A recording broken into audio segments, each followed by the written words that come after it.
Badass bookworm, top-notch sniper, shotgunner and fighter, adorkable and loving sister, girlfriend and friend. She's Waverly Earp. Today, we'll analyze Waverly as a TV character to assert if she's a quality LGBTQ+ portrayal or simply a fraudulent role. Let's find out in Queerbait or Good Rep.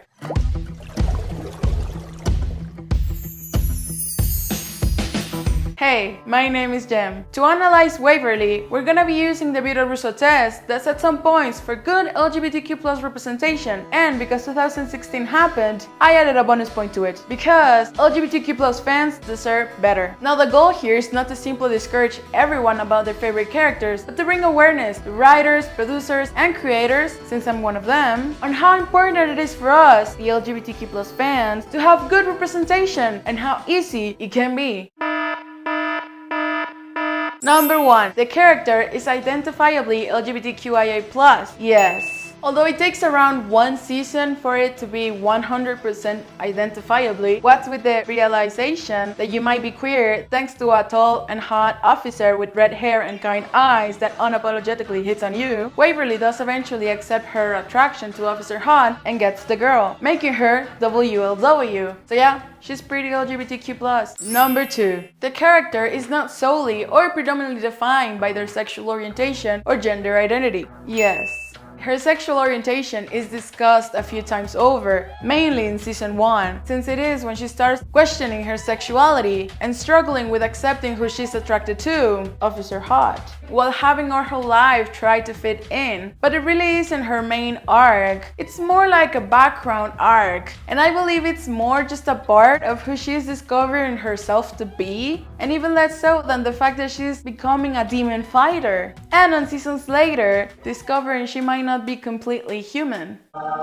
Number 3. The LGBTQ+ character is tied into the plot in such a way that their removal will have a significant effect. Yes. She's part of the main characters, and she's half of the Earp sisters. She's also quite important for the dynamics of their supernatural creatures fighting team. She's the official researcher, has an undergraduate degree in ancient cultures and languages, which comes in handy sometimes, and has fairly amazing fighting and shooting skills. So we can say she's all tied up within the plot of the series. Now, the bonus point that I added. Number 4. The LGBTQ+ character doesn't fall under any harmful trope. Yes. I spent quite some time researching Waverly for any indication, but I didn't find her completely falling under any harmful trope. I'll explain this in a bit. She, however, along with Nicole Hott, avert some harmful tropes. And maybe that's because the creator of the series, Emily Andrews, I know I'm butchering her last name, I'm sorry, is really committed to the LGBTQ+ fans. You might remember her from her work as a showrunner in season 3 and 4 of Lost Girl. Now, what I said I will explain. I did find something that can be taken as a bit off and that can possibly become a harmful trope. Ambiguously bi. You're already a lesbian.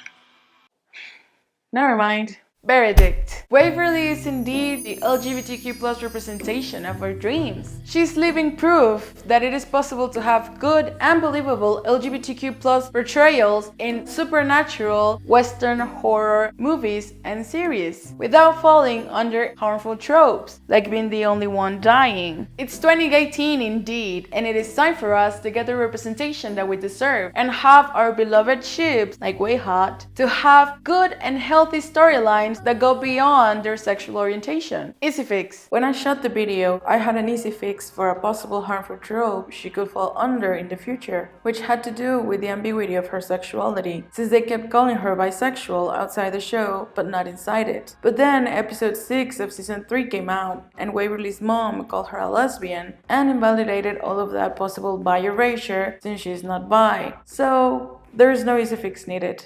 Oh, and just for fun, let me tell you about the harmful tropes that Way Hot and the creators of Wynonna Earp averted. Double standards. Usually, heterosexual couples and straight characters are allowed significantly more intimacy, shows of affection, and screen time than same-sex couples and LGBTQ+ characters on the same show. Thankfully, on Wynonna Earp, everyone's time is well balanced, and they even show us a lot more of Way Hot than other straight ships, which makes sense sense since they are the only constant relationship through the last 3 seasons. Hide your lesbians, or WLW. They aren't hiding them at all, alright? If you like this video, hit the thumbs up, share with your fandom friends, subscribe and hit the notification bell. Please consider becoming a Patreon or donating to my PayPal so I can keep doing this type of analysis. Let me know what you think in the comments below. Leave your very own fixes if you believe Waverly needs one, or just tell me what you think about her and Way Hut, so maybe some writer or creator who was thinking of